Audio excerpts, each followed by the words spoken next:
आज की कथाएं।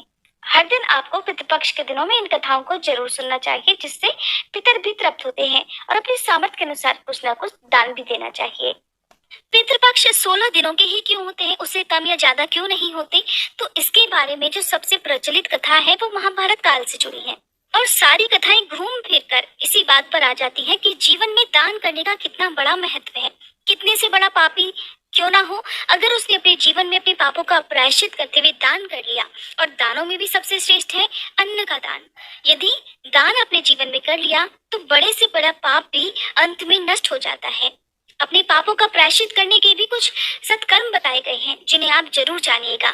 महाभारत में एक ऐसा प्रसंग आता है कि मृत्यु के बाद दानवीर कर्ण को, जिसने अपने सारे जीवन में दान किया और जो अपनी दान वीरता के लिए ही जाना जाता था, उसे सब कुछ दान करने के बाद भी चित्रगुप्त ने मोक्ष देने से इनकार कर दिया था।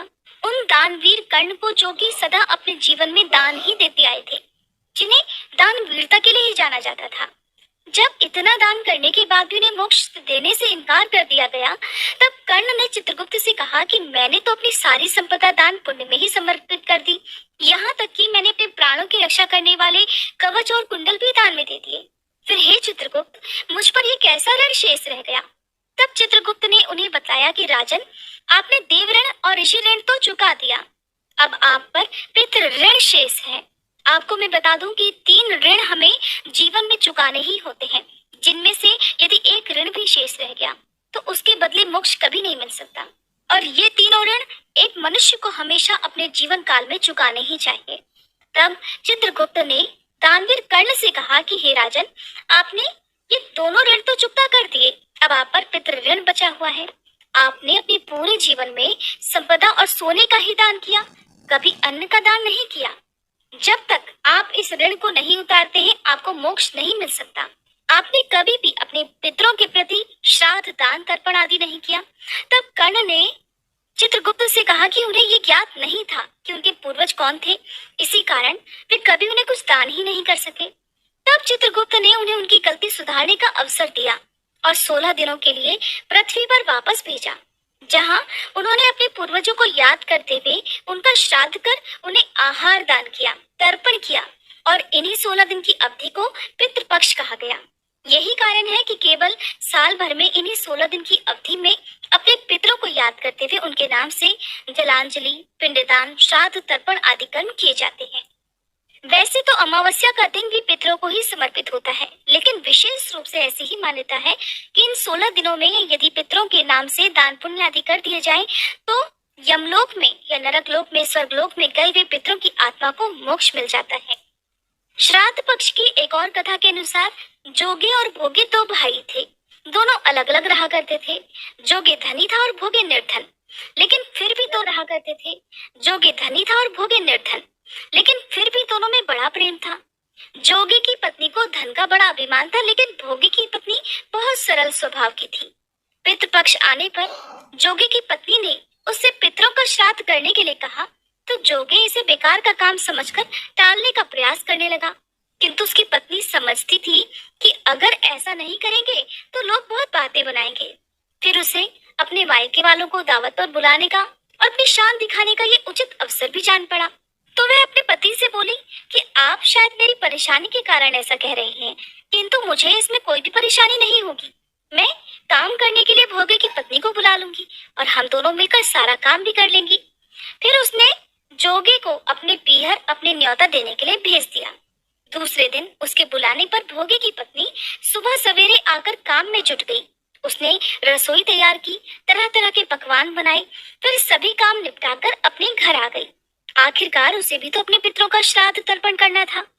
इस अवसर पर न जोगे की पत्नी ने उसे रोका, न वह रुकी। जल्दी ही दोपहर हो गई। पितर भूमि पर उतरे। जोगे भोगे के पितर पहले जोगे के यहाँ गए तो क्या देखते हैं कि उसके ससुराल वाले वहां पर पहले से ही भोजन करने में जुटे हुए हैं। निराश होकर वे भोगे के यहाँ गए। वहां जाकर देखा तो वहां क्या था, मात्र पितरों के नाम पर अग्यारी दी गई थी। पितरों ने उस अग्यारी की राख चाटी और भूखे ही नदी के तट पर जा पहुंचे। क्योंकि भोगे के यहाँ धन का अभाव था, वे ढेर सारे अन्न पकवान नहीं बना सकते थे। थोड़ी ही देर बाद सारे पितर इकट्ठे हो गए और अपने अपने यहाँ के श्राद्धों की और अपने वंशजों की बढ़ाई करने लगे।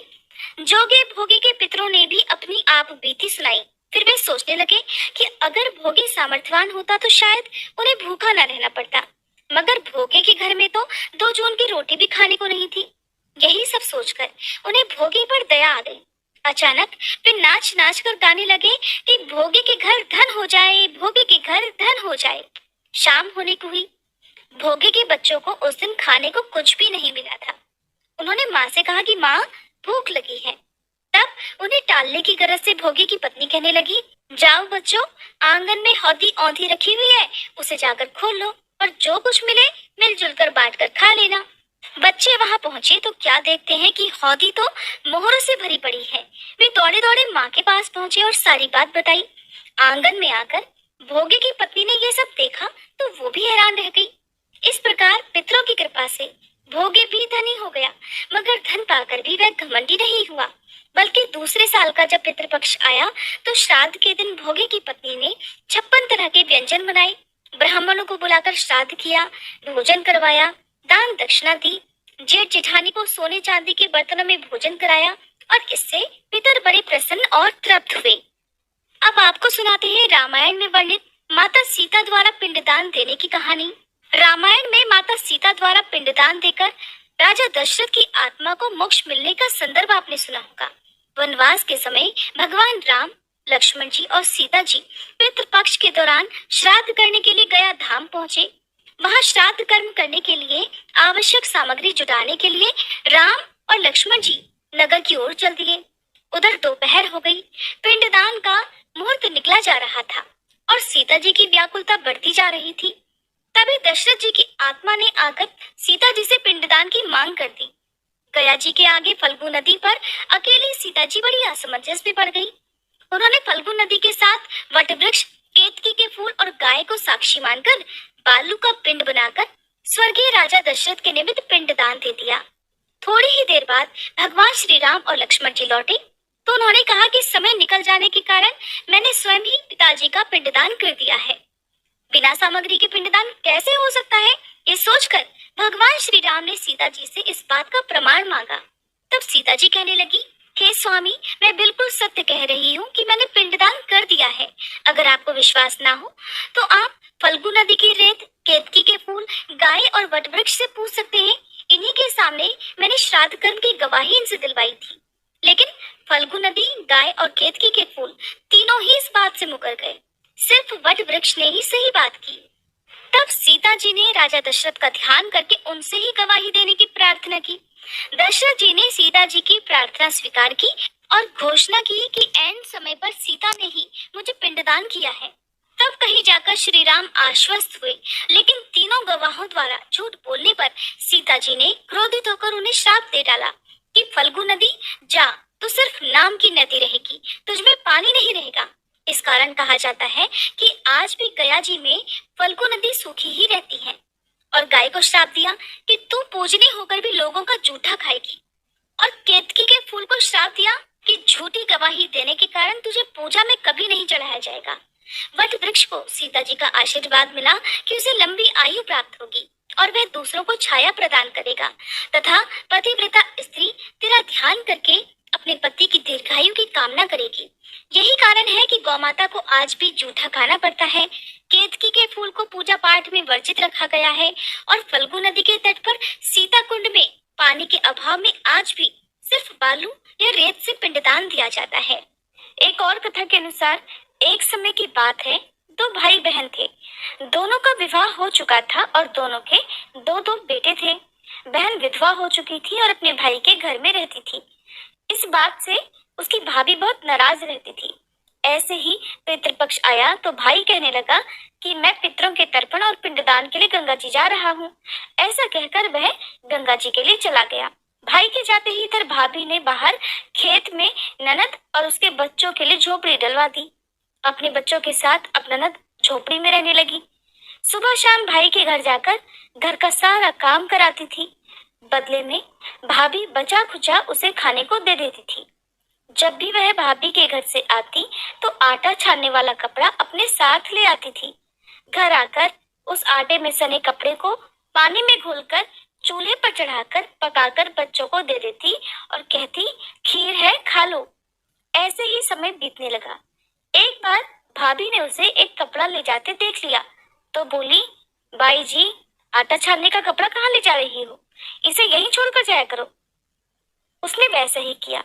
उस दिन भाभी ने उसे बचा खुचा भोजन भी नहीं दिया और बोली, कल आपकी माँ का श्राद्ध है, बिना बुलाए तो आना मत। और हाँ, आंगन में लगा ये पीपल का पेड़ अगर अपनी जगह से हिले तो आ जाना। ये सुनकर बहन बहुत दुखी हुई और रोती रोती अपनी झोपड़ी में चली गई। घर पहुंची तो बच्चे बोले, माँ माँ, भूख लगी है, कुछ खाने को दो। वह बच्चों को बोली, बेटा, आज हम सब का उपवास है, इसलिए आज भूखे ही सो जाओ। अगले दिन बच्चे बोले, माँ, मामी ने कहा था कि आज तो नानी का श्राद्ध है, तो चलो वहां चलते हैं। तो वह बोली, बेटा, मामी ने कहा था कि आंगन का पीपल का पेड़ अगर अपनी जगह से हिले तो आ जाना। तुम बताओ, कभी पेड़ हिलता है? पत्ते हिलते हैं, टहनियां हिलती हैं, कभी पेड़ को हिलते देखा है? उसने बच्चों को समझाया कि बच्चों, बिना बुलाए कहीं नहीं जाना चाहिए। शाम हुई तो उसके भतीजे आए और बोले, बुआ, माँ ने भोजन भेजा है। उसने देखा तो भोजन के नाम पर 2 सूखी रोटियों के ऊपर थोड़े से चावल रखे थे। ये देखकर उसे बहुत क्रोध आया और अपने बच्चों से बोली कि इसे झोपड़ी के ऊपर फेंक दो। और वह भूखे ही अपने बच्चों को लेकर सो गई। सारी रात गंगा माँ को याद करती रही और बोली, हे गंगे माँ, मेरे भाई की रक्षा करना, वो हमारी रक्षा करेगा। अगले दिन भाभी आई और बोली, बाई जी, कल तुम्हारे पिता का श्राद्ध है, बिना बुलाए आना मत, लेकिन आंगन का पीपल का पेड़ हिले तो आ जाना। अगले दिन भी वो भाभी के घर नहीं गई। शाम को फिर उसके भतीजे आए और 2 सूखी रोटियां चावल के साथ दे गए। उसने फिर से वह सूखी रोटियां और चावल झोपड़ी के ऊपर फेंक दिए और भूखे ही बच्चों को लेकर सो गई। सारी रात रोती रही और माँ गंगा से प्रार्थना करती रही। इसी तरह पितृपक्ष के 16 दिन बीत गए और उसका भाई वापस आया तो उसने देखा उसके घर के आंगन में कीचड़ ही कीचड़ भरा है। वो अपनी पत्नी से पूछने लगा, ये कैसा कीचड़ है? मेरी बहन और भांजे कहाँ हैं? तो उसकी पत्नी बोली, श्राद्ध के पूरे 16 दिनों तक मैंने तुम्हारी बहन और भांजों के पैर कच्चे दूध से धोए हैं, इसीलिए यहाँ कीचड़ हो रही है। तुम्हारे पीछे से मैंने उनकी खूब सेवा की है, खीर पूरी खिलाई, फिर भी वो मुझसे नाराज होकर खेत में झोपड़ी डालकर रह रही है। भाई खेत पर पहुंचा तो वह देखता है कि वहां तो कोई झोपड़ी ही नहीं थी, बल्कि वहां तो एक आलीशान महल बना हुआ था, जिसके आंगन में उसके भतीजे खेल रहे थे। उसने जाकर अपनी बहन से कहा, बहन, ये सब क्या है? तब उसने अपने भाई को सारी बात बताई और बोली, भाई, जो तेरे आंगन में कीचड़ है वो कच्चे दूध से नहीं, बल्कि भाभी के व्यवहार से, जो मैं दिन रात रोती थी, उन आंसुओं का कीचड़ है। माता पिता के श्राद्ध पर भाभी ने कहा कि पीपल का पेड़ हिले तो आ जाना, बिना बुलाए मत आना। पीपल का पेड़ तो हिला नहीं, इसलिए हम भी नहीं गए और शाम को उन्होंने रोज 2 रोटी और चावल भिजवा दिए, जिसे गुस्से में मैंने झोपड़ी के ऊपर फेंक दिया। माता पिता के आशीर्वाद तेरे साथ और माँ गंगा की कृपा से ये सूखी रोटियां सोने में और चावल हीरे मोतियों में बदल गई, जिसके प्रभाव से ये सब हुआ है। भाई ने अपनी बहन से अपनी पत्नी की गलती की माफी मांगी और घर चलने को कहा। तब बहन बोली, भाई, गंगा मैया ने तेरी रक्षा की और तू हमारी रक्षा करेगा, लेकिन अब हम यहीं रहेंगे। ये सुनकर भाई ने अपने माता पिता को याद किया और बोला, मेरे पितरों ने जैसे मेरी बहन और भांजों की रक्षा की, उनके दुख काटे, वैसे सबके काटना, सबकी रक्षा करना। कहानी को कहने वाले, सुनने वाले और हुंकार भरने वाले सब पर कृपा करना। भाद्रपद महीने की पूर्णिमा से लेकर आश्विन मास के कृष्ण पक्ष की अमावस्या तक 16 दिनों को पितृपक्ष, कनागत और श्राद्ध पक्ष के नाम से जाना जाता है। पितर का अर्थ होता है पालन या रक्षा करने वाला, और इस समय पितृ यमलोक से आकर अपने परिवारों के सदस्यों के घर में वास करते हैं। 16 दिन अपना अपना भाग लेकर पितर ब्रह्मांडी ऊर्जा के साथ वापस चले जाते हैं। इस प्रकार व्यक्ति अपने पितृ ऋण से मुक्त हो जाता है। ब्रह्मांड में दक्षिण दिशा में स्थित पितरलोक में वास करने वाले पितृ श्रद्धा और भाव के भूखे होते हैं। श्राद्ध पक्ष में अगर कुछ भी पास में ना हो, कुछ भी सामर्थ्य ना हो, तो दोपहर के समय दक्षिण दिशा की ओर मुंह करके जल का यदि दान भी दे दिया जाए तो पितर उससे ही तृप्त हो जाते हैं। श्राद्ध का अर्थ अपने देवताओं, पितरों, परिवार और वंश के प्रति श्रद्धा प्रकट करना होता है। जब परिवारजन अपने शरीर को छोड़कर चले जाते हैं, तो वो चाहे किसी भी रूप में या फिर किसी भी लोक में हो, श्राद्ध पक्ष के समय अपनी तिथि पर पृथ्वी पर जरूर आते हैं। उनकी तृप्ति के लिए श्रद्धा के साथ जो शुभ संकल्प और तर्पण किया जाता है, उसे हमारे पितृ सूक्ष्म रूप में आकर अवश्य ही ग्रहण करते हैं।